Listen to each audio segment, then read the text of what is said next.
பாடம் பிடித்திருந்தால் லைக் பண்ணவும், நண்பர்களுக்கும் ஷேர் பண்ணவும். அத்துடன் கீழுள்ள ரெட் கலர் சப்ஸ்கிரைப் பட்டனை அழுத்தி பெல் குறியீட்டில் ஆல் கொடுக்கவும்.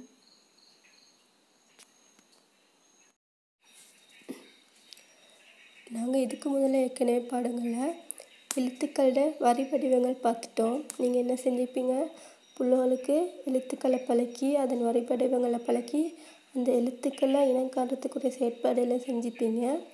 பிள்ளைகள் பெரும்பாலும் அந்த எழுத்துக்களை இனம் காணும், அதே மாதிரி எழுத்துக்களை உச்சரிக்கக்கூடிய வாய்ப்பு மிக்கும். நீங்கள் எழுத்துக்களை சரியாக பழக்கியிருந்தேன்னு சொன்னால் பிள்ளை என்ன செய்யணும்னா அந்த எழுத்துக்களை எங்கே இருந்தாலும் இனம் காணும். இனம் காண்றதோடு என்ன செய்யும், எழுத்துக்களை உச்சரிக்கக்கூடிய வாய்ப்பும் இருக்குது. இப்போ நீங்கள் அந்த எழுத்துக்களை பழக்கினத்தோட எழுத்துக்களுக்குரிய அந்த அட்டவணையை நீங்கள் என்ன செய்யணும், வாங்கி கொடுத்து அதை பிள்ளைகளுக்கு திருப்பி திருப்பி பார்த்து வாசிக்கிறதுக்குரிய பயிற்சிகளை வழங்கணும். அதாவது அந்த கா கிக்கி குக்கு கெக்கே கை கொக்கோ கவ் அப்படின்ட்டு வர இந்த எழுத்து ஓசை எழுத்து பிள்ளைகளுக்கு திருப்பி திருப்பி சொல்லிக் கொடுங்க. ச சா சி சு சு அப்படி அந்த எழுத்துக்களை என்ன செய்யுங்க, இனம் காண்றதுக்குரிய ஏற்பாடுகளையும் செய்யுங்க. அப்படி செஞ்ச பிறகு பிள்ளைக்கு வந்து எப்படியும் பொதுவாக தமிழில் வரக்கூடிய அனைத்து எழுத்துக்களும் என்ன செஞ்சிக்கும், தெரிஞ்சிக்கும். அதோட பிள்ளை என்ன செய்யும், அந்த எழுத்தை வாசிக்கும். அப்படி அந்த ரெண்டு செயற்பாடு செஞ்சு சொன்னால் அடுத்த ஸ்டெப் வந்து பிள்ளை லேசாக என்ன செய்யும், எழுத்துக்களை கூட்டி வாசிக்க பழகும். அப்போ நீங்கள் சரியான முறையில் எழுத்துக்களை பழக்கி இருந்தேன்னு சொன்னால் அடுத்த ஸ்டெப் என்ன செய்யும், பிள்ளை எழுத்து கூட்டி வாசிக்க பழகும். பாருங்க, இன்னைக்கு ஒரு பட அட்டவணை இருக்குது. இதில் எழுத்துக்களும் படங்களும் தரப்பட்டிருக்குது.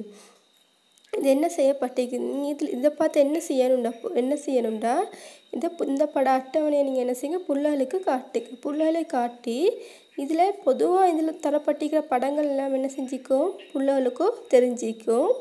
அதே மாதிரி இதில் இருக்கிற எழுத்துக்களும் என்ன செஞ்சிக்கும், புள்ளைகளுக்கு தெரிஞ்சிக்கும். அப்போ நீங்கள் என்ன செய்யுங்கன்னு சொன்னால் இதில் எழுத்துக்களை உச்சரிச்சுட்டு அந்த படம் காட்டப்பட்டிருக்குது அந்த படத்தில் இருக்கிற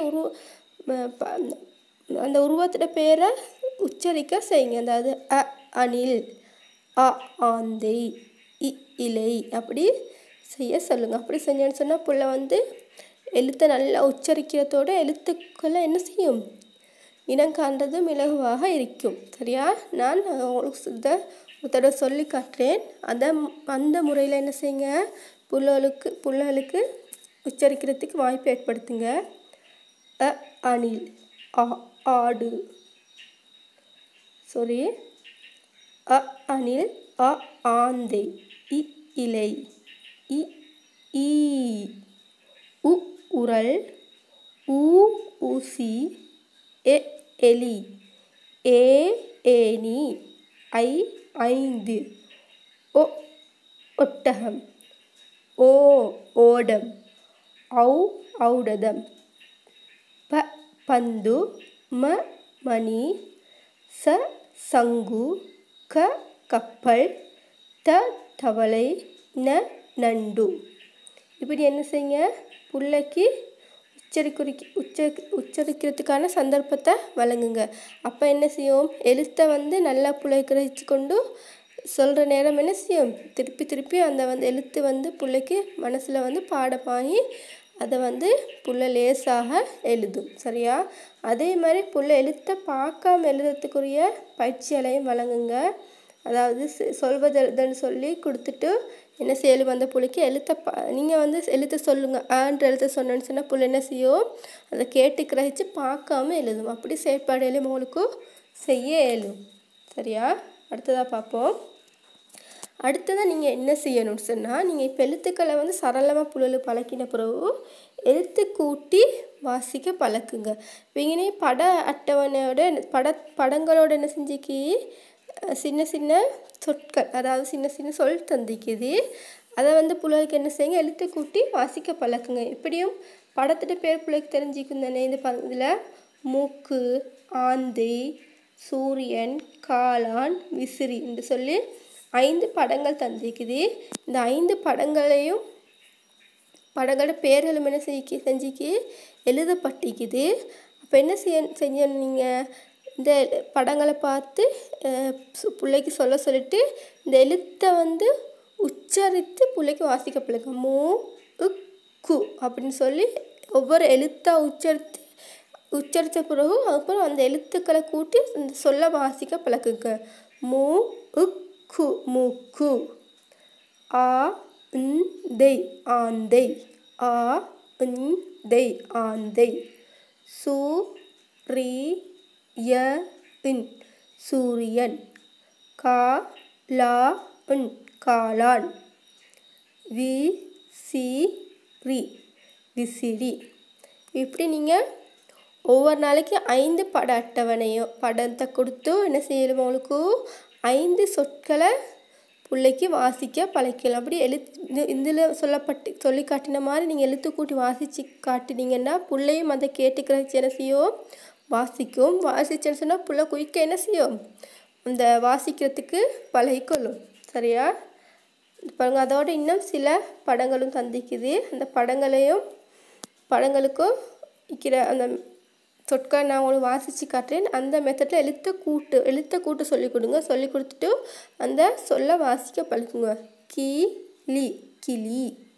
இலை இலை. குடை குடை. யானை யானை. மான் மான். ஆமை ஆமை. கண் ஏணி ஏணி.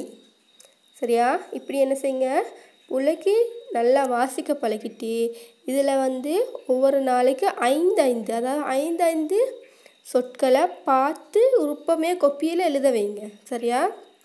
என்ன செய்யுங்க, இதில் 5 சொற்களை முதலாவது பார்த்து உருப்பமே எழுத வைங்க. எழுதினத்துக்கு பிறகு நீங்கள் என்ன செய்யுங்கன்னு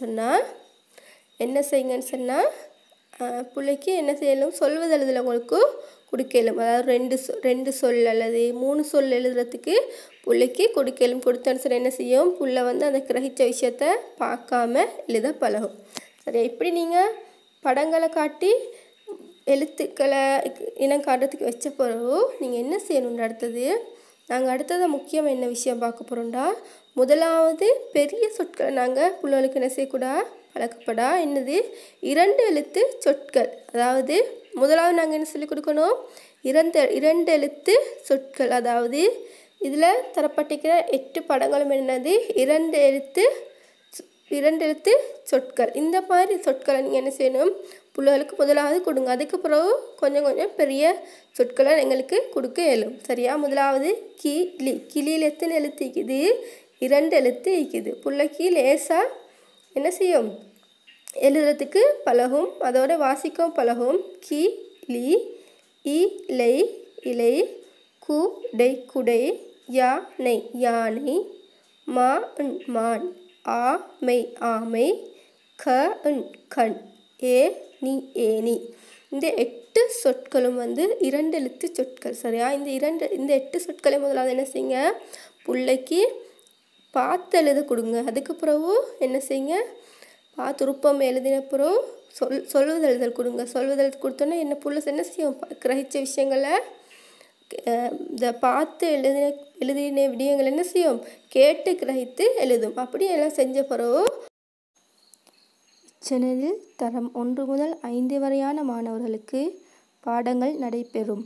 அத்துடன் தரம் 5 மாணவர்களுக்கான பாடங்கள் மற்றும் வினாத்தாள்கள் தொடர்பான செயற்பாடுகள் நடைபெறும்.